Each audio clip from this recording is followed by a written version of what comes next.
All right, let's just get through this. Galactic Federation's rules and conventions.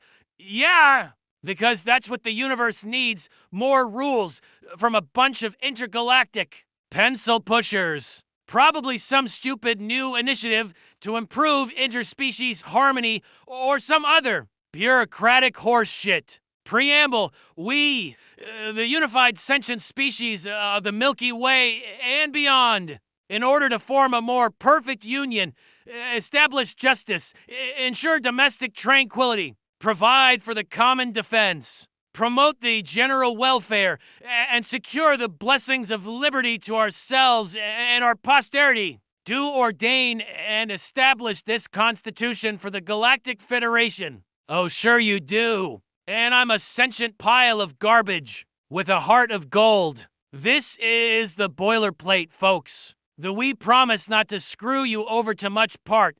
Just setting up the big fat lie. Chapter 1, Fundamental Principles of Federation Governance. Section A, the prime directive of non-interference. No member species or individual thereof shall interfere with the natural development or evolution of any non-Federation member species or pre-warp civilization. Non-interference.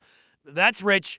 That's really rich. How many times have I seen that go out the window when there's a rare mineral deposit or a planet full of docile slave labor? It's non-interference until it's convenient interference. This rule was written by people who still think ethical means something other than profitable. Section B, universal rights of sentient beings. All sentient life forms, regardless of origin, physiology, or technological advancement, are endowed with certain inalienable rights, including but not limited to the right to life, liberty, and the pursuit of sustained existence within Federation parameters. Sustained existence within Federation parameters.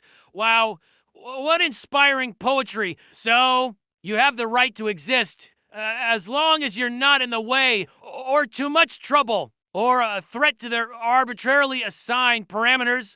Classic Federation.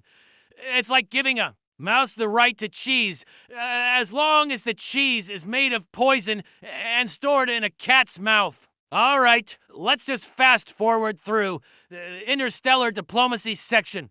It's all handshakes, backstabbing, and complicated treaties that nobody actually reads. Probably a whole subsection on how to politely decline a peace offering while secretly planning a preemptive strike.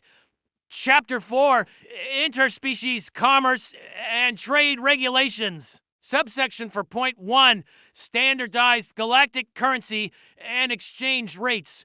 The Federation Credit FC shall be the sole accepted currency for all regulated interstellar trade. Exchange rates for non-Federation currencies shall be determined by the Intergalactic Treasury Board, updated biannually, and subject to fluctuation based on cosmic market forces and prevailing political climate. Oh God, the credits, the stupid credits.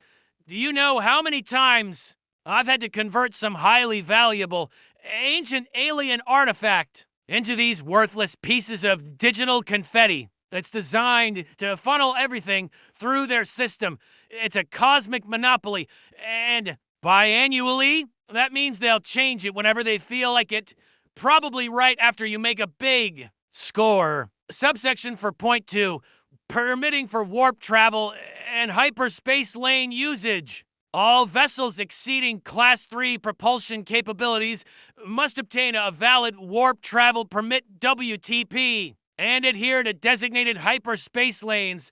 Deviations from approved lanes without prior authorization shall incur severe penalties, including impoundment of vessel and immediate detainment of crew. Impoundment of vessel. You think I fly in their stupid lanes? I make my own lanes. I make my own rules. This is for the chumps who think obeying the law is a good idea. The kind of galactic tourists who wear I love space t-shirts and get eaten by space parasites on their first trip. Designated lanes, pathetic. Okay, this is where it gets interesting. The deep cuts. The stuff they added because someone got their tentacles caught in a space anomaly. Chapter 7, Specialized Intergalactic Incidents and Regulatory Data. Article 7. 3. The Great Grebe Glorb Assimilation Precedent. Following the unforeseen biological assimilation event of 2340 to Galactic Standard Cycle, Federation citizens are hereby forbidden from storing, transporting, or cultivating any organic matter originating from the Grebe Glorb Nebula, unless said matter has been subjected to a Class 8 molecular destabilization process. The Grebe Glorb Nebula, so that's why Blim Blam's cousin turned into a sentient, all-consuming gelatinous cube at the Galactic Tax Office last year. Nobody told me about the destabilization process. Just put organic matter from Grebe Glorb Nebula on the restricted list. This explains so much. Morons, they always put the rules in the wrong order. Article 7.9, Regulations regarding temporal displacement and paradox mitigation. Any unsanctioned temporal displacement exceeding 0.007 nanoseconds or leading to the creation of a Class B or higher temporal paradox shall result in immediate temporal reintegration procedures and a mandatory 500-cycle temporal stability training course. 0.007 nanoseconds. That's practically nothing. They want you to go to temporal stability training for less than a blink of a fly's eye. That's just the Federation trying to pretend they have any control over time itself. Newsflash, idiots. Time's a flat circle or a wobbly tube or whatever I need it to be. You can't regulate that. It's like regulating the speed of light.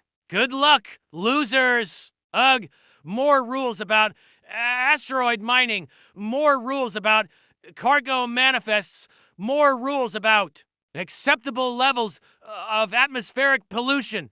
It's also small. Chapter 12, Enforcement Protocols and Sanctions. Infractions against Federation law shall be met with appropriate sanctions ranging from monetary fines and probation to incarceration, interdimensional banishment, or, in severe cases, molecular disassembly. Appropriate sanctions. That's code for whatever we feel like doing to you today. Molecular disassembly. Just say, we'll vaporize your ass, you pretentious turds. They dress it up with all these big words, but it's always the same. They're gonna kill you if you annoy them, or torture you, or make you listen to their awful Federation jazz. You know, this whole thing, it's just a grand illusion, a desperate attempt to impose order on a fundamentally chaotic, meaningless universe. They want to put little labels on everything, build little fences, create little credit systems. Also, they can pretend they're in charge, but they're not. Nobody's in charge. The universe doesn't care about their rules, or their laws, or their stupid prime directive. It's just a vast, indifferent void, and we're all just tiny, insignificant specks trying to survive. These rules, they're just the desperate scribblings of terrified little bureaucrats trying to convince themselves they matter. What's the point of a rule when causality itself is just a suggestion? When you can jump to a different dimension where none of these rules exist? When the very fabric of reality bends to the will of a genius like me, and these idiots are still arguing about alien parking tickets. It's futile. All of it. Oh, look. The last rule. Probably something incredibly dumb. Appendix Zeta. Final Amendment. The Federation-approved dental hygiene protocol. All sentient beings within Federation jurisdiction are mandated to utilize Federation-approved dental floss at least once per 24-hour cycle to prevent the spread of interspecies oral bacteria and maintain aesthetic standards. Yep, dental floss.